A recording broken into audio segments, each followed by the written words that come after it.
Hello students, ये lecture refrigeration का है, फ्लूइड मैकेनिक्स का नहीं है। इसलिए फ्लूइड मैकेनिक्स के स्टूडेंट्स को ये शेयर भी नहीं किया है। तो यहां पर यह है simple vapour compression refrigeration system. तो सिंपल थ्योरेटिकल या आइडियल है। एक्चुअल में जो वेपर कंप्रेशन रेफ्रिजरेशन सिस्टम है वो थोड़ा सा अलग है एक्चुअल केस में, लेकिन हम इस समय सिर्फ आइडियल, इस लेक्चर में आइडियल थ्योरेटिकल या simple vapour compression refrigeration system के बारे में थोड़ा सा बात कर रहे हैं। इसको समझने से पहले हम इस चीज को समझ लें कि हर एक केमिकल की, हर एक लिक्विड की एक अलग प्रॉपर्टी होती है। जैसे वाटर की 1 एटमॉस्फेयर पे फ्रीजिंग पॉइंट या मेल्टिंग पॉइंट 0 डिग्री सेल्सियस है और उसका बॉइलिंग पॉइंट 100 डिग्री सेल्सियस है, लेकिन रेफ्रिजरेंट्स की प्रॉपर्टीज अलग होती हैं। फॉर एग्जाम्पल R134a का बॉइलिंग पॉइंट एट 1 एटमॉस्फेयर है लगभग -26.3 डिग्री सेल्सियस और फ्रीजिंग पॉइंट है इसका -103.3 डिग्री सेल्सियस। कहने का यह मतलब है कि यदि एनवायरमेंट में इस समय 25 डिग्री सेल्सियस या 26-7 डिग्री सेल्सियस टेम्परेचर है, उस टाइम पे वाटर जो है वो तो लिक्विड कंडीशन में मिलेगा, लेकिन R134a वो आपको वेपराइज्ड कंडीशन में ही मिलेगा, बल्कि वो तो -26.3 डिग्री सेल्सियस के बाद से ही, जब उसको लेटेंट हीट रिक्वायर्ड मिल जाएगी तो उसके बाद से ही वो वेपर कंडीशन में होगा। मतलब उस वेपर का टेम्परेचर -26.3 होगा सैचुरेशन कंडीशन में, इतना ठंडा वो वहां पर होगा। तो यही प्रॉपर्टी हमको यूज करनी है रेफ्रिजरेशन के लिए। अब एक और चीज अपन समझ लें थोड़ा सा कि थ्रोटलिंग को थर्मोडायनेमिक्स में अपन ने बहुत डिटेल में डील किया है। यहां पर थोड़ा सा शॉर्ट में डील करेंगे कि थ्रोटलिंग प्रोसेस आइसेंथाल्पिक प्रोसेस है जिसमें एंथैल्पी कांस्टेंट होती है। It is an irreversible process. इसमें यह होता है कि कभी भी यदि एक हाई प्रेशर से लो प्रेशर की तरफ में फ्लूइड फ्लो कर रहा है और बीच में हमने एक सडन रेस्ट्रिक्शन दे दिया, लाइक ऑरिफाइस या पार्शियली क्लोज्ड वाल्व या कैपिलरी ट्यूब। कैपिलरी ट्यूब अपन रेफ्रिजरेशन में अक्सर यूज करते हैं। कैपिलरी ट्यूब या पोरस प्लग यूज करेंगे जब उसके रेस्ट्रिक्शन में, तो उस टाइम पे यदि उस टाइम पे उसमें प्रेशर ड्रॉप होगा, लेकिन यदि मान लीजिए वो आइडियल गैस है तो टेम्परेचर विल रिमेन कांस्टेंट। लेकिन यदि वो रियल गैसेस है, क्योंकि सारी गैसेस रियल ही हैं, तो रियल गैसेस में there is a temperature change और उसमें हाई टेम्परेचर भी हो सकता है, लो टेम्परेचर भी हो सकता है। लेकिन हम लो टेम्परेचर वाले जो प्रॉपर्टी है उसको ही यूज करेंगे। जैसे इन रेफ्रिजरेंट्स में जैसे ही वो थ्रोटलिंग करेगा, वो लिक्विड थ्रोटलिंग के बाद उसका टेम्परेचर डाउन हो जाएगा, तो इस टेम्परेचर डाउन को हम यूटिलाइज करेंगे किसी भी चीज को ठंडा करने में, कूल करने में। तीसरी चीज अपन समझे कि मान लीजिए कोई बाल्टी है, इसके अंदर कोई लिक्विड है और वो मान लीजिए 25 डिग्री सेल्सियस पे है और कोई फ्लूइड यहां से यहां आपके फ्लो कर रहा है जो मान लीजिए जो वो है आपके -5 डिग्री सेल्सियस पे लिक्विड कंडीशन में है। और यदि वो लिक्विड कंडीशन में यहां से यहां यदि वो फ्लो होगा तो वो क्या करेगा, इसकी कुछ हीट ले लेगा और वो हीट लेके खुद उसकी लेटेंट हीट लेके वेपराइज्ड कंडीशन में यहां पर वो कन्वर्ट हो जाएगा।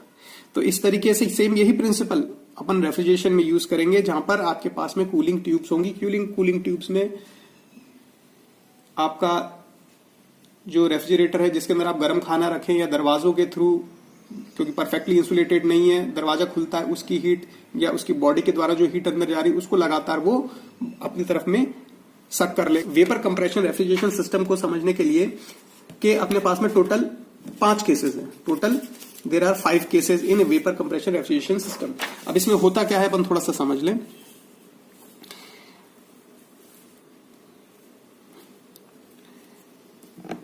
फोर्थ पॉइंट पे आपका जो भी आपका रेफ्रिजरेंट है जो कि लोअर टेम्परेचर पे है, वो आपके फ्रिज के अंदर जो फ्रीजर है उसमें से आपके जो फ्लो करेगा, तो आपके जो अंदर की जो भी हीट है that will be extracted by this fluid और वो हीट ले लेगा। तो यहां से जब रेफ्रिजरेंट अंदर जाएगा वो हीट ले लेगा, कहां से, ये इधर से। और इस सेक्शन को अपन बोलते हैं एवापोरेटर। एवापोरेटर इसलिए बोलते हैं क्योंकि जो आपका रेफ्रिजरेंट है उसका जो फेज है या उसका ड्राइनेस फ्रैक्शन इंक्रीज हो जाएगा। उसका जो एक्स जो है, जो ड्राइनेस फ्रैक्शन है, मान लीजिए उसका ड्राइनेस फ्रैक्शन 0.1 है, तो वो मान लीजिए खुद एवापोरेट होके और 0.9 पे पहुंच जाएगा। और इस बीच में वो क्या करेगा, जो एनवायरमेंट है वहां का फ्रीजर का, उसको वो ठंडा कर देगा। अब इसके बाद में यहां पर अपन यहां पर ये देखिए, ये 4 से लेकर 1 तक जो दिखाया है दैट इज द एवापोरेटर। इसमें क्या हो रहा है कि कांस्टेंट टेम्परेचर पे 4 से लेकर 1 तक उसने हीट गेन करी है। किसने? रेफ्रिजरेंट ने गेन करी है। जो भी साइकिल हो रही है वो रेफ्रिजरेंट के ऊपर हो रही है। जो फ्रीजर है उसके अंदर की जो एयर है वो इस एनालिसिस में नहीं आ रही है, इस साइकिल के अंदर नहीं आ रही। इस साइकिल के अंदर जो रेफ्रिजरेंट के टेम्परेचर्स हैं या प्रेशर हैं उसके बारे में बात हो रही है। तो 4 से लेकर 1 तक क्या एवापोरेट हुआ? एवापोरेट हुआ है आपका रेफ्रिजरेंट। अब इसका ड्राइनेस फ्रैक्शन यहां पर कुछ रहा होगा तो यहां से इंक्रीज होकर यहां पर 4 से लेकर 1 आ गया। ये केस नंबर 1 है जिसमें theoretical vapour compression cycle with dry saturated vapour after compression, dry saturated vapour after compression की बात हो रही है यहां पर। अब ये इसका क्या मतलब है? 4 से लेकर 1 पर जब ये एवापोरेट हो गया उसके बाद में अपन क्या करेंगे, इसको यहां पर कंप्रेस करेंगे। 1 से लेकर 2 इज द कंप्रेशन। यहां पर देखिए 1 से लेकर 2 कंप्रेशन।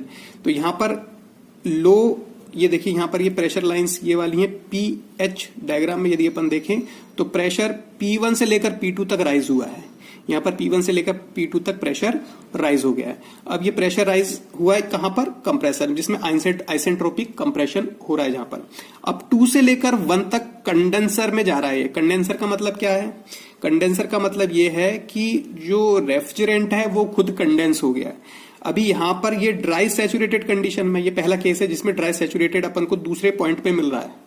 ड्राई सैचुरेटेड किसी भी टीएस या पीएच कर्व में इस डोम का ये मतलब होता है कि इस तरफ वाला जो एरिया वो लिक्विड कंडीशन में, ये वाला आपका वेट कंडीशन में जिसमें एक्स की वैल्यू होगी, जिसमें कुछ लिक्विड और कुछ वेपर कंडीशंस होंगी। तो मान लीजिए 0.2 ड्राइनेस फ्रैक्शन बोला है तो इसका मतलब है कि 20% ड्राई है, ड्राई वेपर बन चुका और 80% वो लिक्विड है। अब यहां से लेकर यदि ये यहां तक गया, मान लो हमने बोला कि एक्स की वैल्यू ड्राइनेस फ्रैक्शन की 0.9 हो गई, इसका मतलब है 90% वो अब वेपर बन चुका है और सिर्फ 10% उसमें लिक्विड रह गया है। तो अपन यहां से लेकर यहां पर 1 से लेकर 2 इसको कंप्रेस कर रहे थे। कंप्रेस करने के बाद में ये ड्राई सैचुरेटेड हो गया। ये टोटल यहां पर क्या है, ये कंडीशन किसकी है? सैचुरेटेड की, ड्राई सैचुरेटेड। इसका मतलब है यहां पर इस 2 पॉइंट पे वो पूरी तरीके से it is in the vapour condition, जिसमें एक्स की वैल्यू 1 है, 100% वो वेपर कंडीशन है। अब यहां से 2 से लेकर 3 अपन कंडेंस करेंगे सराउंडिंग मीडियम में, सराउंडिंग एयर में, उसको हम सराउंडिंग मीडियम में उसको हम हीट रिलीज करवा देंगे। तो यहां से ये कंडेंसर हो जाएगा। कंडेंसर के बाद में 2 से लेकर 3 के कंप्लीटली लिक्विड कंडीशन में आ गया। तो यहां पर क्या है, ड्राई सैचुरेटेड लिक्विड कंडीशन में यहां पर पहुंच चुका है 2 से लेकर 3 पे। और फिर यहां पर 3 से लेकर 4 तक जो थ्रोटलिंग प्रोसेस की बात हो रही थी वो यहां पर चल रही है। थ्रोटलिंग प्रोसेस आइसेंथाल्पिक प्रोसेस और इरिवर्सिबल प्रोसेस है। अब वो इरिवर्सिबल प्रोसेस है इसलिए ये साइकिल अपने आप में इरिवर्सिबल है। जैसे कार्नोट साइकिल में 4 प्रोसेसेस जो हैं वो रिवर्सिबल हैं, तो वो उस साइकिल को अपन रिवर्सिबल साइकिल कहते हैं। लेकिन इस साइकिल को अपन इरिवर्सिबल बोलेंगे क्योंकि थ्रोटलिंग प्रोसेस अपने आप में इरिवर्सिबल है, वो रिवर्सिबल नहीं है। आइसेंट्रोपिक या एडियाबेटिक या आइसोथर्मल रिवर्सिबल प्रोसेसेस होती हैं, लेकिन ये रिवर्सिबल नहीं है। अब इसके बाद में देखें यहां पर जब एक्सपांशन हो रहा है तो एक्सपांशन कैपिलरी के थ्रू अपन कर रहे हैं इसका।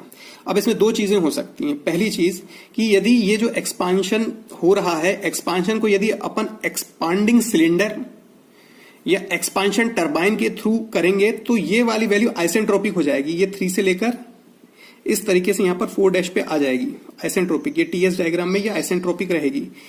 तो यहां पर क्या होगा, अब यहां पर देखिए यदि ये 4' हो जाता है मान लीजिए, तो ये जो कूलिंग इफेक्ट है 4 से लेकर 1 होगा, मतलब कूलिंग इफेक्ट मेरे को ज्यादा मिलेगा, जो रेफ्रिजरेटिंग इफेक्ट है मेरे को ज्यादा मिलेगा यदि मैं इसको आइसेंट्रोपिक, यदि मैं इसको एक्सपांशन कर देता हूं। लेकिन ये जो एक्सपांडिंग सिलेंडर और एक्सपांशन टरबाइन है ये कॉम्प्लिकेटेड मशीन है और इसमें दे आर कॉस्टली, इसलिए अपन सिर्फ थ्रोटल वाल्व यूज कर लेते हैं। थ्रोटल वाल्व के लिए क्या अपन यूज करेंगे, थ्रोटल वाल्व या एक्सपांशन वाल्व खास तौर से अपन कैपिलरी ट्यूब्स यूज कर लेते हैं जो कि सस्ती पड़ेंगी। तो सस्ती पड़ने से वो आइसेंट्रोपिक प्रोसेस नहीं है, वो है आइसेंथाल्पिक प्रोसेस। 3 से लेकर 4 देखिए एच कांस्टेंट है यहां पर, 3 से लेकर 4 दिस इज आइसेंथाल्पिक प्रोसेस। इसलिए यहां पर अपन एक्सपांशन वाल्व यूज किया क्योंकि वो अपने को थोड़ा सस्ता पड़ता है। 3 से लेकर 4 पे आने पे टेम्परेचर तुरंत डाउन हुआ है। अभी अपन ने थ्रोटलिंग प्रोसेस की बात करी थी, तो यहां पर एक्सपांशन होते ही ये जो रेफ्रिजरेंट है उसका टेम्परेचर डाउन हो गया, वो आ गया 4 पे। अब ये एंटर कर रहा है आपके रेफ्रिजरेटर के अंदर जहां पर कूलिंग करनी, और 4 से लेकर 1 अगेन आपका एवापोरेटर, एज ए एवापोरेटर ये काम करेगा। तो यहां पर अपन देख लें इसमें क्या क्या हो रहा है। इसमें मुझे जो मिल रहा है डिजायर्ड इफेक्ट है वो 4 से लेकर 1, ये मेरा डिजायर्ड चीज मुझे जो चाहिए, जो कि रेफ्रिजरेटिंग इफेक्ट है या रेफ्रिजरेशन इफेक्ट है। और मैं इनपुट क्या कर रहा हूं इस पूरे में, बाहर से यदि मैं कुछ इनपुट दे रहा हूं तो वो कंप्रेसर का इनपुट दे रहा हूं, यानी 1 से लेकर 2 की तरफ में। तो मेरे पास में सीओपी क्या आ जाएगा, COP will be equal to refrigerating effect 4 से लेकर 1, यानी H1 minus H4 divided by work done in the compressor, यानी H2 minus H1 upon H2 minus H1। इस तरीके से अपन सीओपी की वैल्यू यहां पर अपन निकाल सकते हैं। लेकिन अपन को पता है कि H4 इक्वल टू H3 है, क्योंकि ये आइसेंथाल्पिक प्रोसेस है, इसलिए इसको अपन HF3 के रूप में यूज कर सकते हैं, जो कि आप रेफ्रिजरेशन चार्ट के द्वारा आप इस पॉइंट को निकाल सकते हैं। किसी एक प्रेशर या टेम्परेचर पे ये अपन H3 H2 वगैरह की वैल्यू निकाल सकते हैं। तो HF3 जो है, HF3 याद होगा आपको, अपने उसमें भी पढ़ा था, HF HG वगैरह पढ़ा था और HFG पढ़ा था। तो यहां से लेकर यहां पर कहलाएगा ये आपका HF, यहां से लेकर यहां तक कहलाएगा आपका HG, और ये बीच वाला HFG कहलाता था। तो यहां पर ये जो HF की वैल्यू है HF3 वाली, ये अपने को पता चल जाएगी रेफ्रिजरेशन चार्ट और आपके टेबल्स के द्वारा।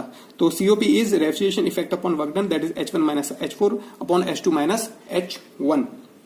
ये हो गया अपना पहला केस, जिसमें आपका ये वाला जो पॉइंट है ये ड्राई सैचुरेटेड है कंप्रेसर के बाद में after compression. Second point is at the dry saturated state. अब अपन नेक्स्ट वाला केस देखें, सेकंड केस देखेंगे अब सेकंड केस में अपन देखें कि again it is theoretical vapour compression cycle with weight vapour after compression. अब अपन यहां पर theoretical vapour compression cycle with weight vapour after compression देखें। अब अपन को याद है कि पिछले वाले में अपन ने यहां पर ये 2 पॉइंट पे आ रहा था, इट वाज ड्राई सैचुरेटेड, लेकिन अब ये ड्राई सैचुरेटेड नहीं है, ये यहां पर ये ड्राई सैचुरेटेड। लेकिन अब इस वाले केस में द सेकंड केस है theoretical vapour compression cycle with weight vapour after compression. तो यहां पर ये वेट कंडीशन में है, 2 पॉइंट में इसका कुछ ड्राइनेस फ्रैक्शन होगा। तो यहां पर ये 2 पॉइंट पे आया, यहां पर वो इस पॉइंट पे नहीं आ रहा है। तो इस केस में भी अगेन सीओपी क्या होगा, जो भाई H1 minus H4 divided bye H1 minus H4, यानी H1 माइनस HF3 है ना। तो COP equals to this is also equals to H4 H2 minus H1, क्योंकि F3 और H4 बराबर है, आइसेंथाल्पिक प्रोसेस है थ्रोटलिंग। ये आपका 4 से लेकर 1 आपका डिजायर्ड इफेक्ट है, रेफ्रिजरेशन इफेक्ट है, divided by H2 minus H1। तो इस तरीके से अपन यहां पर इसकी सीओपी की वैल्यू निकाल सकते हैं। इस केस में कंप्रेशन जो है दैट इज द आइसेंट्रोपिक, ये जो कंप्रेशन यहां पर अपन कर रहे हैं that is the isentropic compression. जब आइसेंट्रोपिक कंप्रेशन है तो S1 इक्वल टू S2 के द्वारा भी अपन सारे के सारे कुछ कैलकुलेशंस भी यहां पर अपन कर सकते हैं। तो this is the second case. अब अपन थर्ड केस की बात करें। थर्ड केस में theoretical vapour compression cycle with superheated vapour after compression. अब जो कंप्रेशन के बाद में जो यहां पर ड्राई सैचुरेटेड था, पहले वाले केस में तो आपका वेट निकला था, यहां पर अगले केस में इस जैसे पहले वाले केस में ड्राई सैचुरेटेड, दूसरे वाले में वेट, और तीसरे वाले में ये सुपरहीटेड है। तो ये यहां पर आपका 1 से लेकर 2 यहां पर सीधे पहुंच रहा है ये, तो ये सुपरहीटेड वाले रीजन में पहुंच चुका है ये, this is in the superheated region. और इसके लिए आप या तो चार्ट से रेफ्रिजरेशन चार्ट वगैरह के द्वारा S2 की वैल्यू निकाल सकते हैं, या फिर S2 equal to S2 dash this plus CP, यदि CP की वैल्यू दे रखी है, specific heat at constant pressure दे रखी है, तो CP log T2 bye T2 dash, इसके द्वारा आप निकाल सकते हैं। COP की अगेन वैल्यू कितनी आ जाएगी, H1, COP की वैल्यू कितनी आ जाएगी अगेन, जो डिजायर्ड इफेक्ट है H1 माइनस H4 या H1 minus HF3 divided by मेरे कंप्रेशन का वर्क कहां पर हो रहा है, 1 से लेकर 2, अगेन कंप्रेसर का वर्क तो 1 से लेकर 2 ही है, तो H2 माइनस H1। यहां पर क्या हो रहा है, यहां पर आपके टेम्परेचर डाउन हो रहा है जब आपके कंडेंसर में जा रहा है, तो 2 से लेकर 3, अगेन कंडेंसर का वर्क अगेन 2 से लेकर 3 है, 2 से 2 डैश तक जा रहा है तब उसका टेम्परेचर डाउन हो रहा है, और 2 डैश से 3 की तरफ जा रहा है तब उसका फेज चेंज हो रहा है, और वो अपने वेपर से लिक्विड कंडीशन की तरफ में पहुंच रहा है। तो ये आपका थर्ड केस हो गया। फोर्थ केस में हम देखें, फोर्थ केस में एवापोरेटर से ही जो